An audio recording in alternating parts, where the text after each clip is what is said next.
So the big news is buzzing in New York City rental market is that there are no more broker fees when renting in New York City. This is added to the fact that landlords can no longer charge more than a month's rent for a security deposit.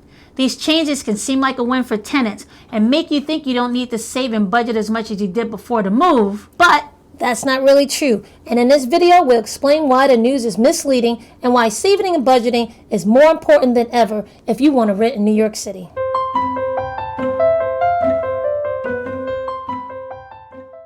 What's up, people? It's Nadia and Nicole, bringing you another installment of the Wealth Twins Show. Yes, where we give you the best tips, tricks, and inside scoop on how to build your wealth on the road to financial independence. And what does that mean, Nicole? It means we're trying to make work optional for them, Nadia. AKA fire your boss. Yes. So if you like what we're doing, make sure you hit the subscribe button and the notification bell to know when we release our new videos. Yes. So now let's jump into this. All right, let's jump in.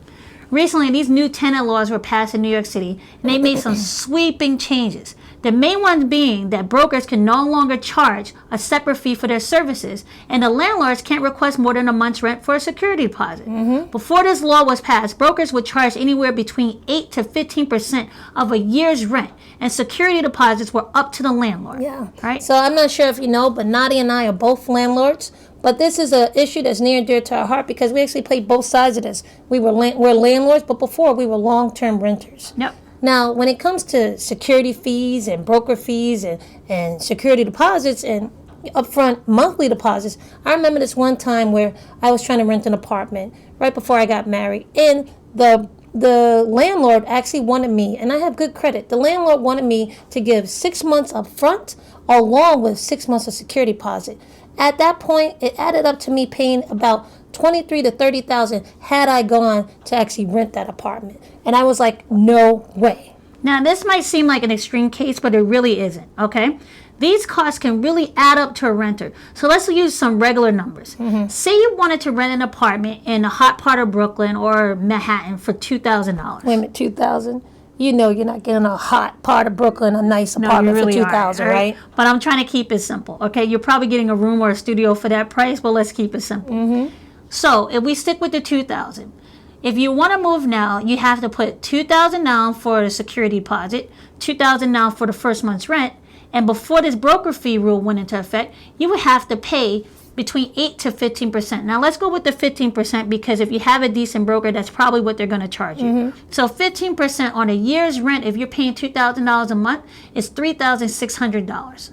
So just to move, you'll have to spend $7,600, and that's just for you to get the key. Yes, that's $7,600 you would need to have in your hand, excluding all your other costs, just so that you can get the keys to the apartment. Yeah, this doesn't even include your moving costs. It doesn't include any applications that you have to file and anything, right?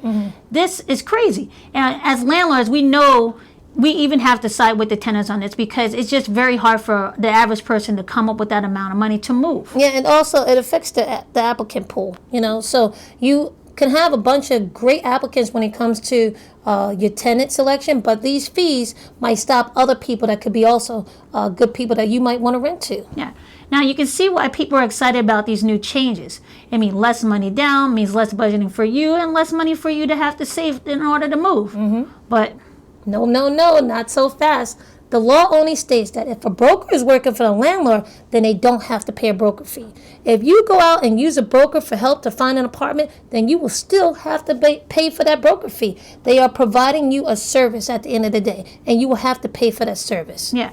These laws were meant to protect tenants, but they did not take into account how landlords are going to react to these changes.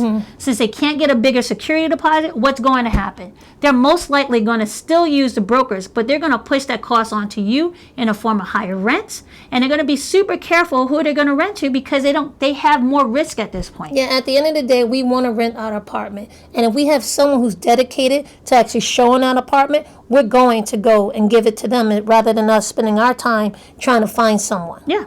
Now, if this is making sense to you, write Go Twins in the comments below, okay? So what no one is saying really about the rents and how these laws are going to affect is that before this and outside of the broker fees, there's a big thing that as landlords you have to take into account. In New York City, most of the landlords expect you to make 35 to 40 times the monthly rent as your yearly income. Yeah. So when you, like, let's say you have a rent of $1,000 a month, they're expecting you to have at least $35,000 or $40,000 income a year in order to say, okay, I'll look at this person. And they also, on average, would take a person with 650 credit score. So your credit score is very important. Yeah, credit score was important. So for smaller landlords, they're even more suspicious of people renting, so that you got to look to be at least above a 700, right? In terms of credit score. Now, before these new rules went into effect, if you didn't look good on paper, then you can have like some cash on hand and try to make it good. It was a way to get around it. It's like, look, I have some cash on hand. I might not look that good on paper, but here's what I can give you to make you feel more comfortable as a landlord to rent this apartment to me, right? And one of the things they would do would give you more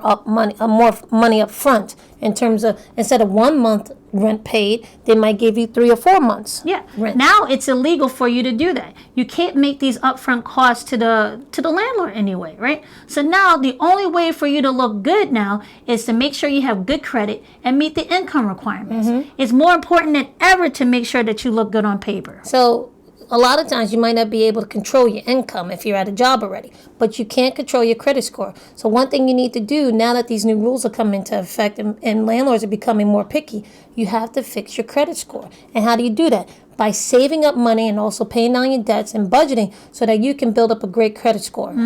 We want you to save and budget so that you can pay the initial down payment without sweating it.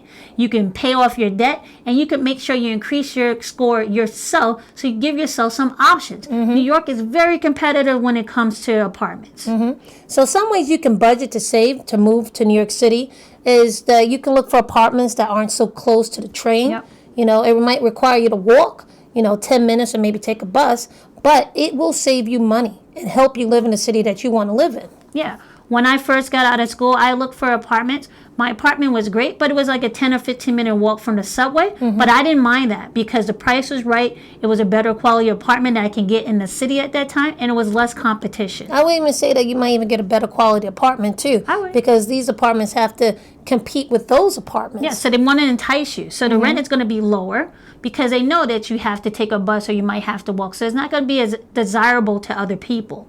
So But you those might are get ways- more amenities. Yeah, but you can save money and get those apartments, okay? Now, another thing you can do, you can also think about getting a roommate. Yeah. It's not uncommon for people to have roommates in New York, even older. You might think roommates only for 20-something-year-olds, but you got 30, 40-year-olds that live in the city that have roommates. Yeah.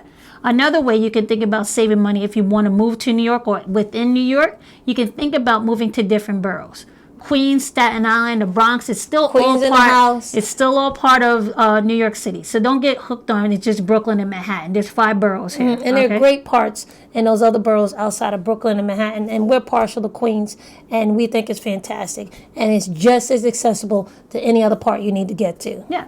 And also, if you're saying, okay, I'm going to put all this stuff in place, maybe you want to look to get a second income if it's necessary for you to be able to meet the income requirements. Okay? It's very competitive right now. You're going to have to try to make yourself stand out. If someone makes the same amount as you, has good credit, and they're going to be vetted by a broker, you're going to lose out on an apartment. So okay? pay off your debt, fix your credit, or be willing to take a less than stellar apartment. The goal is to get you to save and budget so that you can move into New York City. All right.